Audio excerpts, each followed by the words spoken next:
sorry. Stop stalling, TJ. All right. Deep fat fried. Thomas Jefferson, that's who this guy is.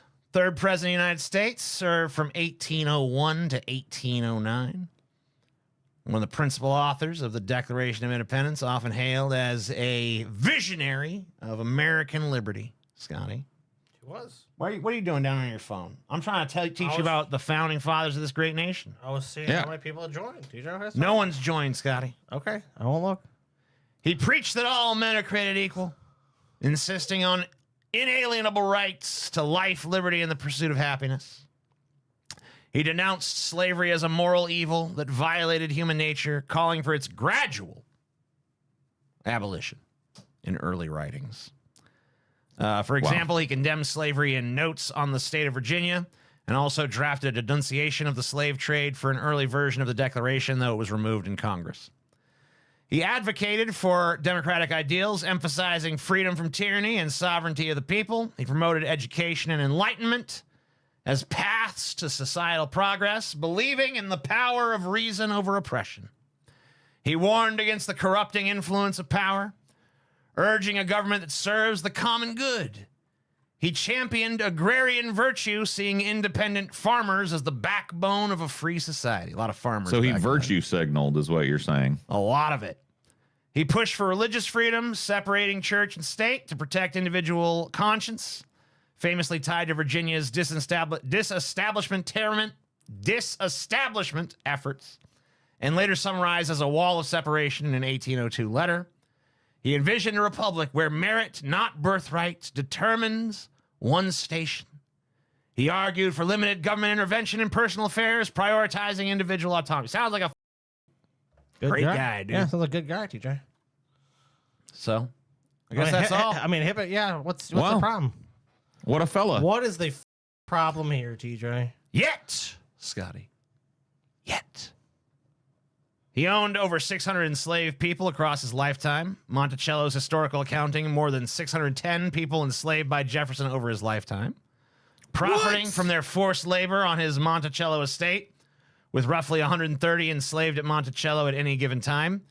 He fathered children with Sally Hemings, an enslaved woman. It says woman here, but really girl in during a lot of the relationship. Yeah, they're giving leeway here. The 1998 Y chromosome DNA study found a Jefferson line male fathered Easton Hemings, and most modern historical summaries treat Thomas Jefferson as the likely father of Hemings' children, while never freeing her or most of his slaves.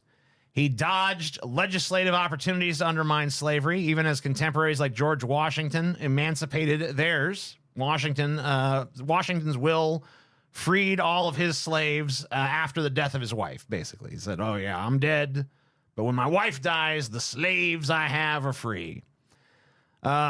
Jefferson did not do the same. He perpetuated racial hierarchies, viewing black people as inferior and unfit for integration. For example, in Notes on the State of Virginia, he speculated about black inferiority even while calling slavery a moral wrong. He expanded slavery westward through the Louisiana Purchase. He lived in luxury funded by slave agriculture, contradicting his agrarian ideals. He acknowledged his contradictions privately, but took no decisive action to resolve them. He freed only a handful of slaves in his will. Monticello documents note he freed only a small number, largely members of Hemings' family, leaving the majority in bondage. Sorry, TJ. And Black Commie just paid us $300 and says, you ain't getting out of it. Thank you, Black Commie, but Black Commie's like, not tonight. Free Pinguiani. Pinguiani, I mean, his timeout expired a long time ago. Pinguiani was timed out for 5 minutes. And that was like an hour ago or something. So Pinguiani has been long free. Yeah, Pinguiani's free, bro. So what do you think of this guy? Mixed legacy, I guess you call that? I mean, I'd say f***ed up legacy. Yeah, I was to say, like, so wait, I'm supposed to give this guy brownie points because he was like, we should really kind of eventually draw down the slavery thing. Being a piece of shit, being a slave rapist. raper, slave owner. Yeah, and become a free member on Kick to enjoy live streams of Deep Fat Fried every week. I know all about Gandhi's dirty dealings too. So I mean, Jefferson. I mean, Filthy. look, important to American history, but personally, just a terrible human being. Clearly. Mahatma Gandhi was an Indian independence leader and global icon of nonviolent resistance, known for his philosophy of satyagraha. What? Satyagraha. Satyagraha is what you say? I guess so. That's not how you pronounce it, is it? I don't know how you pronounce it. It's a foreign word. I never said it in my life. Satyagraha. It's one of them damn foreign words. It is. How would you? Well, how do you say it? You tell me. You learn me something. Satyagraha? Well, it's not Agra because it's the R-A. It's R-A-H-A. Graha? Maybe. I don't know.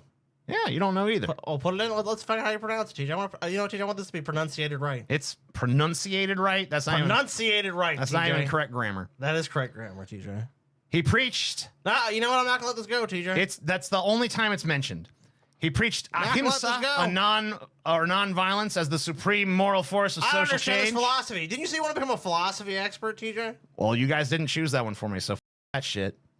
He advocated for simplicity, urging followers to reject materialism and live humbly. Championed equality among all people, fighting caste discrimination and promoting unity. Took a vow of celibacy, emphasizing self-control and spiritual purity. He called for interfaith harmony, drawing from multiple religions to foster peace. Wow. He pushed for self-reliance, encouraging Swadeshi to build economic independence. He insisted on truth as the foundation of ethical life, whatever the cost. He promoted women's rights, seeing them as equals in the struggle for freedom. He envisioned a world without exploitation where love conquers all. You got a problem with this guy, TJ? Dude, that sounds pretty good. I know this guy didn't have no slaves or nothing, TJ. Yet, Scotty. What problem could you possibly have with Gandhi, of all people, TJ? A peaceful guy, TJ. A peaceful man. Well, he hated black people, for one. What? Yeah. This episode, it's like, this guy was a real, he believed in equality. He believed in championing this right. He loved this. He envisioned a perfect world, but he hated black people. He did. It's funny because if Gandhi landed on like the American South at the time he was alive, he would have been a black person. You know what I mean? Exactly. Yeah. Well, that was one of the things is that he was constantly telling the British not to compare Indians to blacks because he's like, they're an inferior race. We're equal with you. He conducted celibacy experiments by sleeping naked with young women, including relatives, to test his resolve. Reported as beginning after Kasturabi's death, and that's his wife, including bed sharing with young women such as Abha and Manu in their late teens. He treated his wife Katsurbi, I don't know how you pronounce her name, harshly, imposing his ideals without reciprocity. He accepted funds from questionable sources while preaching poverty. He prioritized Hindu-Muslim unity but contributed to partitions through his politics. He glorified suffering yet sought medical care when needed. He demanded disciples from followers but bent rules for himself. He criticized Western imperialism while mirroring its hierarchies in his ashrams. He erased his early prejudices from his later narrative, rewriting his history. So basically, he tried his damnedest anyway to expunge all all that shit I said about black people. That didn't happen. Yeah, I didn't say that. I didn't say that shit. Someone else said that. That was a lie. That's probably the British trying to make me look bad. But yeah, no, a lot of these naked women that he slept with were not super comfortable with the idea of doing that, by the way. What? Yeah, you just sleep naked with me to, like, tempt me. So hopefully I won't rape you in the night, but I need to see, how strong I am. Racist. I mean, so the first two guys, I mean, they share something. They both mixed legacies. Didn't like consent and didn't like black people. Mixed legacies. While preaching the exact opposite. And I refuse to believe that this man is a hypocrite. Tricky dick, dude. He's a good man, Scotty. I mean, look, I know there's the whole impeachment thing or whatever, breaking into the, He's the best of the men. DNC headquarters and all that. But I mean, come on, Watergate, TJ. I mean, look, that's water under the bridge. Watergate under the bridge gate. Yeah, no big deal. I mean, look, the guy did some positive things too, right? This guy was the 37th president. Yeah, he did do some positive. He preached law and order. We did a whole episode on him. Paul did a great episode on him. It was a really good one. You can find it on our Patreon. True. He preached law and order, promising to restore integrity to government amid 1960s chaos. Advocated for honest politics. At long last, Scotty, honest politics. I mean, who doesn't want that, TJ? Decrying corruption, decrying abuse of power. I'm right there with him. Championed free speech, positioning himself against suppressors of dissent. Yes. He promoted peace and justice, negotiating arms control, and ending the Vietnam draft. He emphasized family values and moral uprightness in public life. He called for unity, bridging divides in a polarized nation. Yes. He pushed for environmental protections. Yes. Like the EPA. Created the EPA. Wow. Supported civil rights advancements, desegregating schools. He warned against the dangers of unchecked executive authority. Damn. That's good. Yet you already know about the Watergate break-in. I don't want to bother with that. Everyone knows about Watergate. Come on. He abused power to harass. You know what? Nobody knows about this, though. I can add a little context to that. What about the Watergate breakout? Oh, yeah. Did you ever hear about that one? Tell me about it. No. Bet you didn't. I didn't hear about it either. Okay. How do I tell you about it? I didn't hear about that shit. Well, shit. That's Kidding crazy. me? That's real hush-hush. Yeah. I know it's going to shock you guys, but he abused power to harass his political enemies through illegal wiretaps. What? He suppressed free speech by targeting dissidents and journalists. He prolonged the Vietnam War for his own political gain, despite pledging peace. By the way, that story's f***ed up. You can hear about that in our episode that Paul did. Yes, indeed. He engaged in a bunch of extramarital affairs while touting his family values, deepened national divisions with silent majority rhetoric, ignored environmental scandals in his own administration, rolled back some civil rights enforcements privately, expanded executive overreach, leading to his resignation under threat of impeachment in 1974. Fuck, dude. Like these guys promise they promise the sun and the moon and the stars, TJ. When it comes on deliver they don't do anything. Here's a guy that might be a little bit more obscure. Anyone know who this is? I'm Well, you can see it. I'm cheating. I know he was, though, too. You knew anyway, though, Is right? this Jean-Jacques Rousseau. Rousseau, Paul. It's Rousseau. Oh, yeah. 18th century philosopher whose ideas fueled the French Revolution and modern education theory. He preached natural innocence, urging a return to simplicity, away from social corruption. He advocated for authentic emotion, rejecting artifice in human relations. He emphasized child rearing with love and freedom and closeness to nature as his treatise. He called for equality, critiquing property as the root of all social ills. He promoted self-mastery, denying ego-driven striving, and attaining inner peace. He envisioned compassionate societies transcending personal hatred. He warned against material wealth, favoring ascetic denial. He pushed for transparency in personal confessions. He idealized the noble, savage, uncorrupted by civilization. Ah, yes. The true man. Yet, he abandoned all 5 of his kids to foundling hospitals, where the survival rate was slim. Justified it as custom, showing no remorse beyond some self-pity. We should raise children with love. Get this thing out of my Yeah, sight. the guy who was like, raise children with love was like, oh, we had a kid? Throw him in one of them foundling hospitals where most of the kids die. He amassed wealth while preaching that renunciation shit. Treated women with disdain, contradicting his compassion claims. Obsessed with status, despite his anti-ego rhetoric. So basically, every single thing he preached, He was not. he was the exact polar opposite. You know of. what? Maybe that's why he preached it, TJ. Because he couldn't be that. So he's like, He hey, saw he was critiquing the flaws he saw in himself. you guys can be like this. I can't. Are TJ and Paul the last hypocrites on this list? Yeah, go ahead. Damn. Whoa. What the f did we do, man? Jimmy Swaggart. we know how this one ends. I love this guy. This is beautiful. Preached against sexual sin. Gotta Warning of I've eternal sinned before damnation you. for lustful acts. He emphasized moral purity, calling for repentance from worldly temptations. Gotta do it. Advocated for family values, decrying decay in society. Mm-hmm. He promoted tithings and faith as paths to divine favor. Criticized other leaders for moral failings publicly. Insisted on transparency and accountability in ministry. Championed anti-LGBTQ stances, labeling them sinful.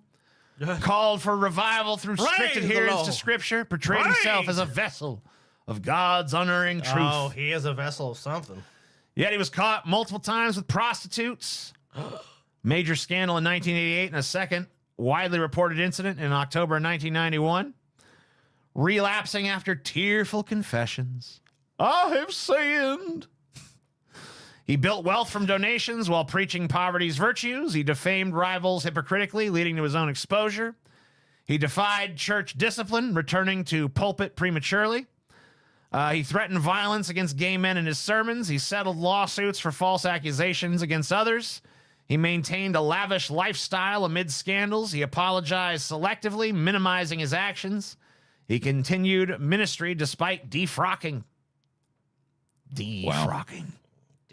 Like it matters anyway. It's all bullshit. Got his bitch ass defrocked. Yep, but still kept on going. I can't believe this guy's a hypocrite. That's crazy. A religious figure be a hypocrite? I know a lot of our audience is gonna get upset. Oh, damn, TJ. I'm sorry. Stop stalling, TJ. All right. Yeah, why are you stalling Joseph for, Stalin TJ? was the Soviet leader who transformed Russia into an industrial powerhouse.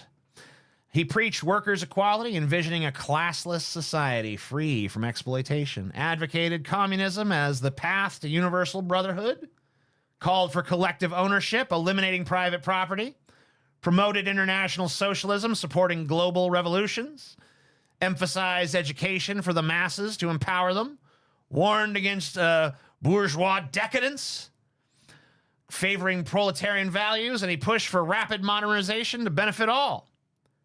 Portrayed himself as Lenin's faithful successor. He insisted on party unity against factionalism. Yet, murdered millions in purges, targeting comrades as enemies.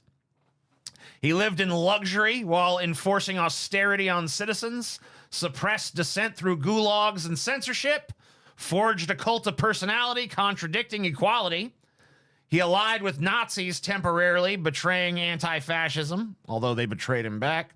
He imposed one-party dominance, crushing opposition, starved peasants during collectivization famines. He rewrote history to glorify himself. He betrayed allies in post-war divisions. I can't believe Stalin was not a nice guy. And I'm sorry to all you commies in the chat. Stalin lied? I know a lot of you guys are probably pretty hurt right now.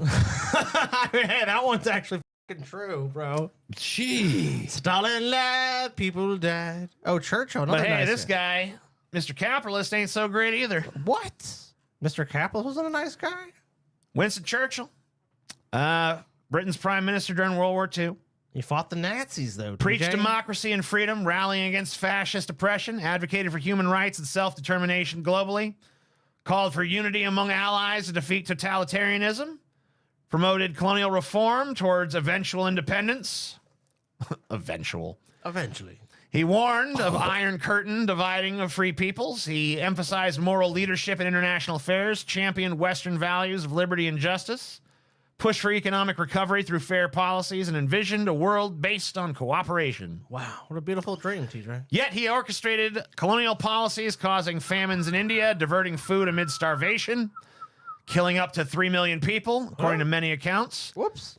Held racist views towards non-Europeans using derogatory language, suppressed independence movements violently in Africa and Asia, supported eugenics. Yeah, Dinor's really upset about that. Jeez, Dinor hates this mother.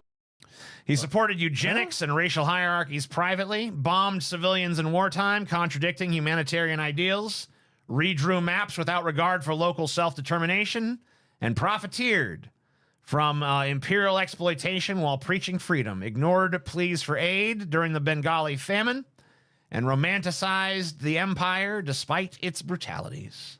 I mean, a few mistakes there, TJ. Just a few. Look, TJ, You're making an omelet. What's going to happen? You're going to break a couple eggs. Yeah, you can't. I mean, that is true. I mean, a couple million people had to die. You know, he just rewrote maps, just did whatever. I mean, you know, but ultimately, TJ, he believed he had higher principles. Just like, you know, everyone on this list, TJ, you besmirched today, higher principles.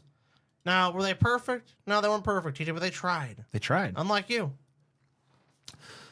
Woodrow Wilson, Scotty, 28th president. A lot of presidents on here, strangely enough. Yeah, well, I can't imagine why. It's almost like they say one thing and then do another, huh? I mean, it's one way to look at it. Preached self-determination for nations, promoting global peace through democracy. Advocated open diplomacy, rejecting secret treaties. Called for disarmament and fair trade among countries. Emphasized moral principles in foreign policy. Pushed for women's suffrage and progressive reforms. Warned against isolationism, favoring international cooperation. And envisioned a world safe for democracy. He promoted education as the key to enlightenment, and he insisted on accountability for war crimes. And yet, what's wrong with that, TJ? He drank the blood of children. I mean, maybe. Oh, that's what it was going to be. Yet he enforced segregation in federal offices, institutionalizing racism at home. By the end of 1913, black federal employees in multiple departments were physically segregated and professionally demoted, and the administration pushed practices like requiring photographs on civil service applications to enable racial screening. He suppressed dissent through the Espionage Act, jailing critics. Prominent cases include Eugene V. Debs receiving a 10-year sentence under these wartime speech prosecutions. He ignored racial lynchings and inequalities domestically. Intervened militarily in Latin America, denying self-rule.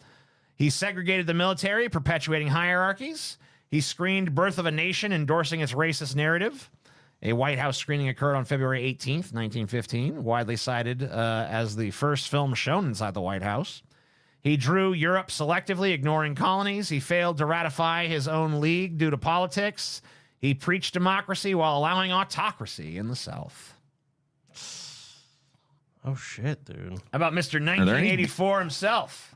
Are there any good guys in this episode, TJ? No, they're all hypocrites. Where have all the good guys Well, sometimes good guys are hypocrites. I mean, good guys can be argue that hypocritical at you can times. argue that some of these guys, their good outweigh their ways they're bad. I mean, you can't tell me the guy that wrote 1984, George Orwell, TJ, was a bad guy. No way. Not Orwell. George Orwell was a British writer. He warned us, TJ. He warned us about the dangers of totalitarianism. He did. He warned about totalitarian dangers. He preached against surveillance states and thought control, advocated for democratic socialism, critiquing capitalism's inequalities. We don't need no thought control.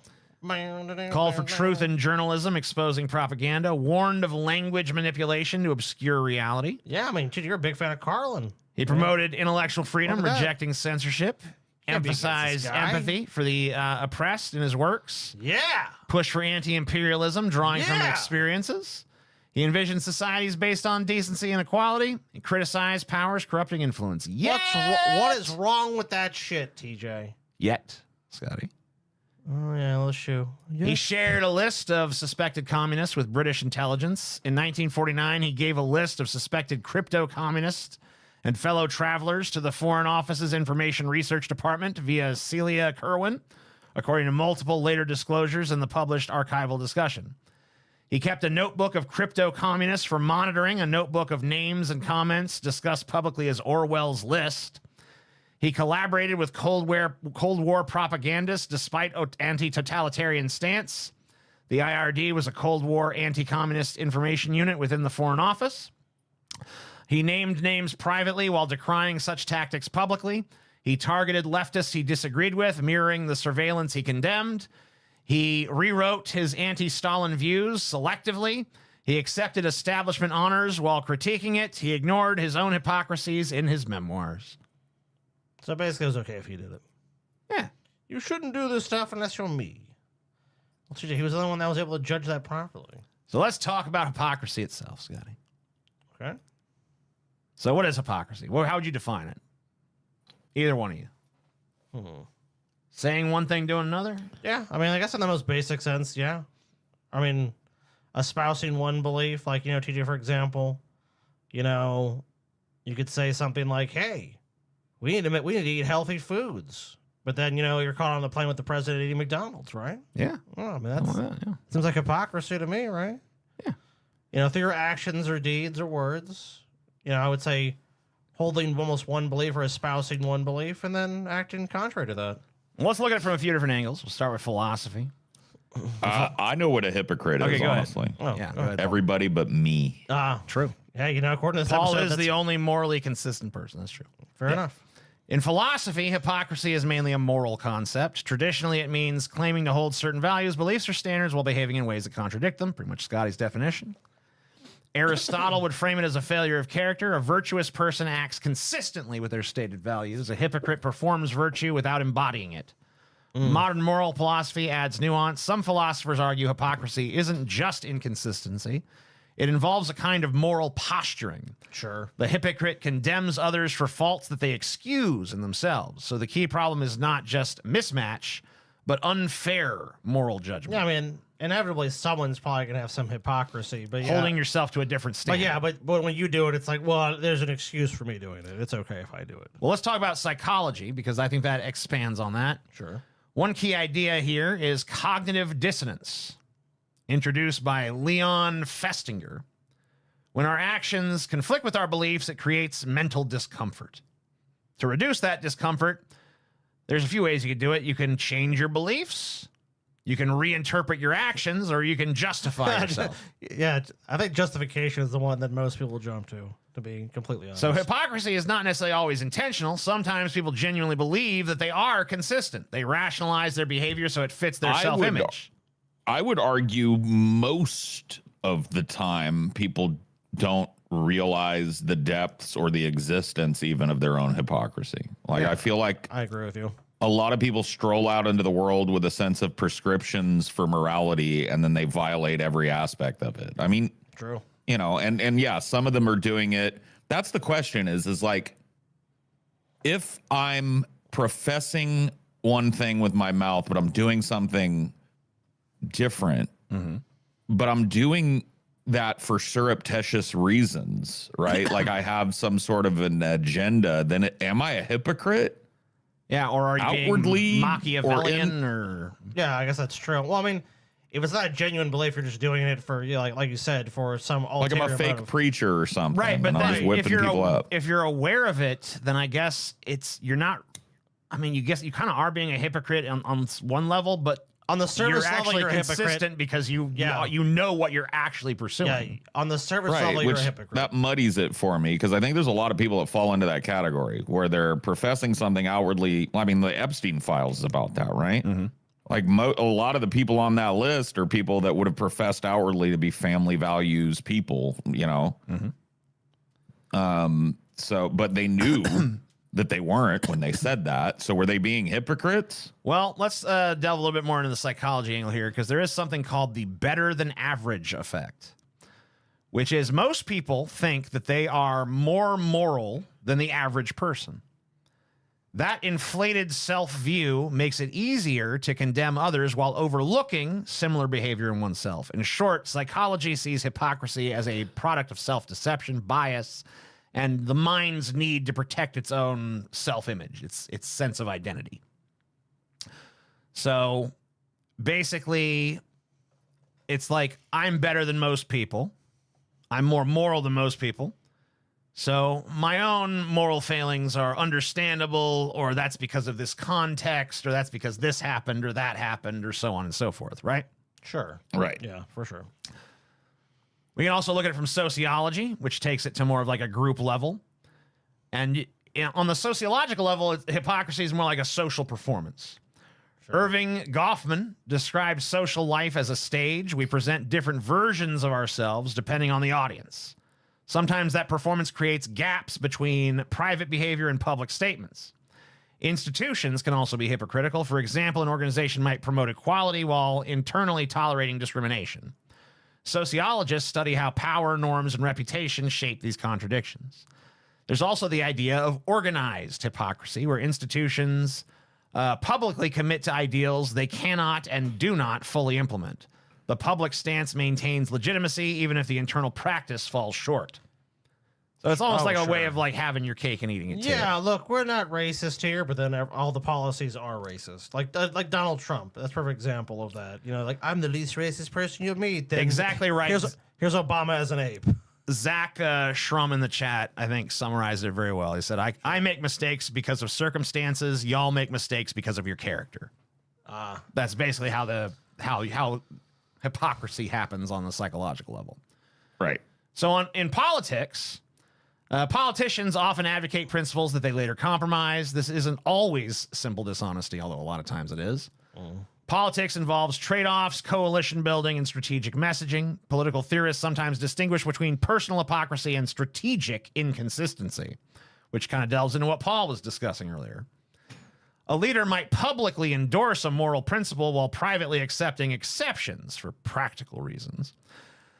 There's also normative hypocrisy in international relations. States promote human rights or democracy while violating those same standards when it suits their national interests. Basically like Kissinger shit. From this perspective, personal interests. From this perspective, hypocrisy can function as a signal. By endorsing a norm, even imperfectly, actors reinforce that the norms matter. What about religion? The source of all morality. Oh man, this is what a doozy of a day now, boy. In Christianity, Jesus condemns religious leaders who display piety publicly while lacking inner sincerity. The emphasis is on authenticity before God, not just outward compliance. Islam, Judaism, Buddhism, and other traditions also warn against outward religiosity without inner transformation. Which, I mean, is most religion is the outward appearance of it. It has but nothing to do with the we all know actually believe that there's, you know, there's tons of religious grandstanding that's totally contrary to that teaching. When I meet someone, I say like a true Christian, which is someone I think follows the teachings more of what it's understood to be, the teachings of Christ more closely. Like that to me is like the rarest kind of Christian because I almost never meet those kinds. Like so, that to me, and obviously, you know, whatever, it doesn't really matter. It's all subjective, but at the same time, like that is the rarest kind you'll ever encounter of any religious group. I've always thought of religion as it's practiced by most people to be like choosing what the fuck, man, the thought fled. I was holding on to it, not wanting to step on Scotty, and then it fled from my stoned ass head. Damn. Well, man. sorry about that, Paul. I hate when that happens. No, that ain't your fault. That's my, you know. Well, I just still hate it because I always hate when I have an idea and that happens. So don't worry, it'll pop back in there halfway through this next segment. Probably, yeah. Law 10. So this is from the law perspective. There's not. I remember. Okay, I remember. Yeah, good. I've always thought as religion is a place to be socially acceptable and hypocritical. You know, it's like an invitation to be hypocritical. Yeah. In a socially acceptable way. So yeah, because you can just be like, oh, I was tempted by sin or whatever. Yeah. Right. Well, plus it gives you most religion gives you an out from that. You know, oh, I did something that is immoral based on a religion, but you know, we're all flawed or whatever the justification is. So it's easy to just ultimately commit those actions. And a lot of times they keep committing those actions because you're like, you know, let's say the concept of sin. Well, I'm, you know, we're all sinners. We're all flawed. We're all messed up. So it invites you to scrutinize other people too. In fact, it makes it a holy thing to do. Oh, indeed. To scrutinize what other people are doing and pass judgment on it. So from an evolutionary biology perspective, so like in evolutionary terms, moral signaling can increase reputation and cooperation. Publicly endorsing norms signals that you're a team player, you know, you're trustworthy, all that. Yeah, sure. But all that signaling can be faked. Individuals might 100%. signal commitment to cooperation while acting selfishly to, you know, get their own way. Well, yeah, if we're in a group, we all say, like, you know, let's say one of us, murder is wrong. I doubt the murderer in the group's going to go, like, let's kill. You know, we're going to be like, yeah, the murderer's not going to pipe up and be like, actually. Yeah, you know, right? Or the robber or the thief. You know, if you talk about these societal things, you know, people are, of course, on the surface going, oh, I hate that, so disgusting. Those people are terrible. But then they have no problem doing it, of course. But from that angle, hypocrisy can be seen as a strategy. It attempts to capture the social benefits of morality without, you know, having to actually, you know, engage in it. Like, you know, talk is cheap, of course. Yeah. But actually, it's not. It's actually very effective. which is why so many of our biggest hypocrites in history are presidents. Yeah, very successful. So talk is not cheap. Talk is actually pretty effective. It's effective, but I mean, well, talk is cheap in the sense that... Yeah, I know what you mean. Okay, well, fair enough. It doesn't belie any sort of authenticity necessarily. Yes, correct. In literature and cultural studies, writers often use hypocritical characters to expose social tensions. Think of characters who preach virtue but hide vice. They reveal the gap between ideals and lived reality. Hypocrisy becomes a tool for critique of society itself. And this is very popular. I mean, you could look at tons of, characters that live these. How many of these shows center around these characters with a double life, like Dexter? Oh God. Outwardly, I'm this, very boring, detective guy, or not detective. He's a blood analyst. Yeah. And but really, I'm a serial killer. Or Walter White. I'm this poor dad with cancer, but really, I'm a drug kingpin. Or Tony Soprano. I'm a legitimate businessman, but really, he's mob boss. We love those contradictions in those characters. So, but that's kind of used to expose. Oh, Tony Soprano's okay. So is hypocrisy in the interest of self-preservation? Hypocrisy? Yeah. Well, I think it's probably one of the biggest drivers of hypocrisy. Then intent doesn't matter, then, right? Is what you're saying. It might to an extent. Hypocrisy, like any other word, is going to be squirmy and have different variants and be imprecise. Well, then what is lying? Because it's like Tony Soprano going, "I'm a legitimate businessman," or whatever. That's what he says to people who aren't illegitimate. It's his cover, right? Sure. So it's a deliberate deception. But then it's not him going like, "Yeah, I do legitimate business," and then going like, "You should fucking not any insider trade," or whatever, any right? President or whatever that lies to the people who get elected is also not a hypocrite because they're just scheming. Well, no, because he's not professing anything other than like this unattainable standard family man. Yeah. Right? Sure. Well, the hypocrisy needs to exist basically to avoid. It's a necessary hypocrisy because he can't go out and be like, "I'm a criminal." Yeah, if he does that exactly, then it's like, well, he's admitting it. Right. I and just it goes don't back know to that his criminality, like Tony Soprano is routinely a hypocrite. Sure. You know what I mean? Yeah. He's very jealously guarded of the idea of Carmela ever sleeping with somebody, but he's out. His self-image depends on a lot of hypocrisies. It's being held up by several. The mafia in general. But like, is his lying to people about being legitimate, is that an example of hypocrisy is the question? Yeah, I think so. I think any time when you're saying something and doing something else or presenting a certain way, but that is probably it's almost like a perfunctory hypocrisy because no one actually believes he's a legitimate businessman. Everyone knows he's a mob boss. Yeah, obviously not. Right. Despite the fact that he does sometimes actually seem to believe it for a second. He just sees it as an excuse to basically excuse the criminality of his behavior, and of course, if he's called on it, then he can basically play this act of, "Oh no, I'm legitimate. I am legitimate." The more accurate example for Tony Soprano is thinking he's a family man. Yeah, sure.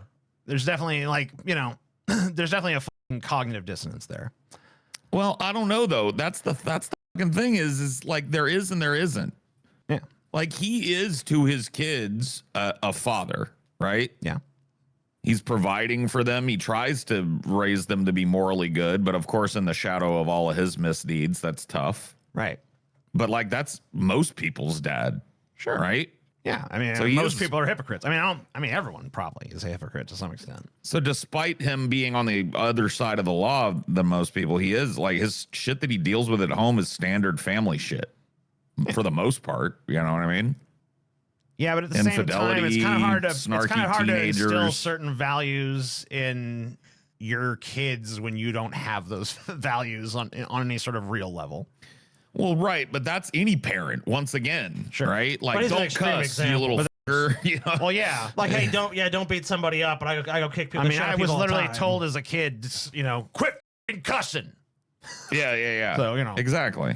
So once again, I think Tony's hypocrisies are a little bit more extreme than most, but yeah, because he's so far away from the example of what he's trying to instill, and of course that's not lost on the other characters. His kids especially, they know it's like they know he's a hypocrite. Well, and that's why a big there's like a certain disrespect for him. It's a big through line in the show for sure. His kids wrangling with his hypocrisy and their own hypocrisy as they gain agency. I mean, really, if you write a character in fiction that isn't hypocritical, I feel like you've 99% of the time probably written a poor character, right? Because normal people have hypocrisies. True. I'm not trying to stick on this, but like I think of Tony's hypocrisy being his moral judgments of other people. Because he has no room to judge. Right. Because and sometimes he directly, honestly has no room to judge. He's just done something exactly like that type shit. Right. Oh, that to me is hypocrisy. But there's also the element of that double life kind of thing. Although he is more honest about who he is with his family to an extent anyway than like Dexter or Walter White. Right. Who are way more secretive and compartmentalized. Did you feel like your dad was a lot like Tony? No, not really. My dad was not much like Tony Soprano. He was way more like Donald Trump. But anyway, that's pretty much hypocrisy. Thank you guys for watching that. Now it's time to see it in action, maybe. I don't know. I haven't seen this video, so I don't know. I thought you were trying to end it. I was like, wait a second. It's a good bet. It's a good bet that we're about to see some I don't know. I have hypocrisy. not watched this video. I don't know anything about it, so maybe it's good. I mean, maybe I'm going to agree.